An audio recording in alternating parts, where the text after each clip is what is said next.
ఈరోజైతే కొత్త రకం వంటతో మీ ముందుకైతే వచ్చేసాను. వీటినైతే చిన్న పిల్లలు బాగా ఇష్టపడి తింటారు. ఇప్పుడు వీటి కోసం ఒక 3 టమాటాలనైతే తీసుకున్నాను.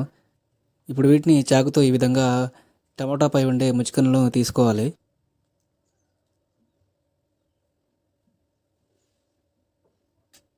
ఇప్పుడు ఈ టమాటాలను చాకుతో గుండ్రంగా ఈ విధంగా కట్ చేసుకోవాలి. చిన్న చిన్న పీసెస్ లాగా కట్ చేసుకోవాలి. టమాటాలను మందంగా కాకుండా ఈ విధంగా పల్చగా చక్రంగా కట్ చేసుకోవాలి.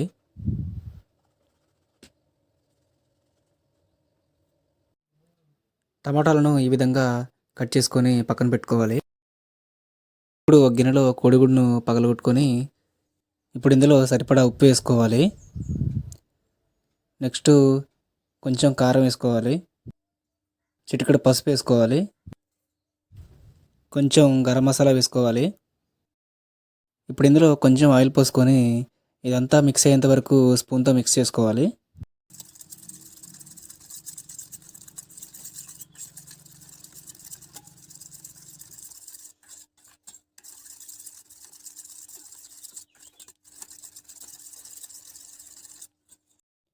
ఇప్పుడు గ్యాస్ స్టవ్ మీద పెనం వేసుకొని కొంచెం ఆయిల్ పోసుకొని ఈ పెనం అంతా స్ప్రెడ్ చేసుకోవాలి స్పూన్ తోటి.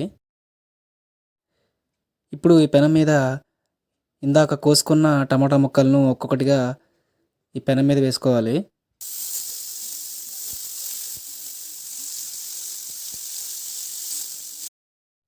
ఈ టమాటా రింగ్స్ ఒకవైపు ఫ్రై అయిన తర్వాత గరిటతో ఇంకో వైపుకు తిప్పుకొని ఫ్రై చేసుకోవాలి.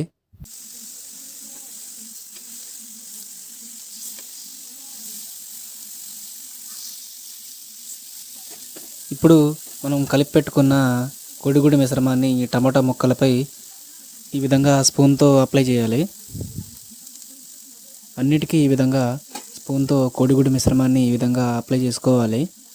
ఈ విధంగా కోడిగుడ్డు మిశ్రమం అప్లై చేసుకున్న తర్వాత ఒక 2 to 3 మినిట్స్ మగ్గనివ్వాలి. కొద్దిసేపు వేగిన తర్వాత టమాటా రింగ్స్ని రెండో వైపుకి తిప్పుకొని ఈ కోడిగుడ్డు మిశ్రమాన్ని అప్లై చేసుకోవాలి.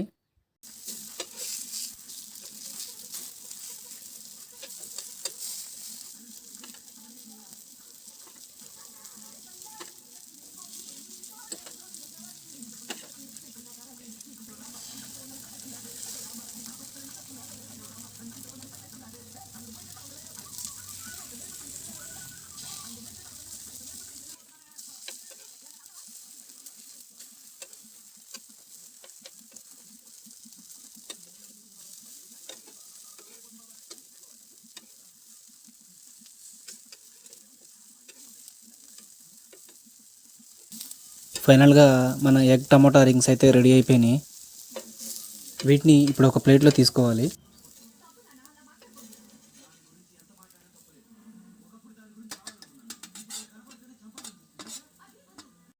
ఫైనల్గా ఇవి మన ఎగ్ టమాటా రింగ్స్.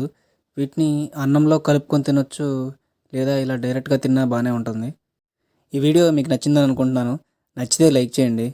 అలాగే మరిన్ని వీడియోస్ కోసం ఈ ఛానల్ని సబ్స్క్రైబ్ చేయండి. ఇలా మీరు కూడా ట్రై చేసి ఎలా ఉందో కమెంట్ చేయండి. Thanks for watching.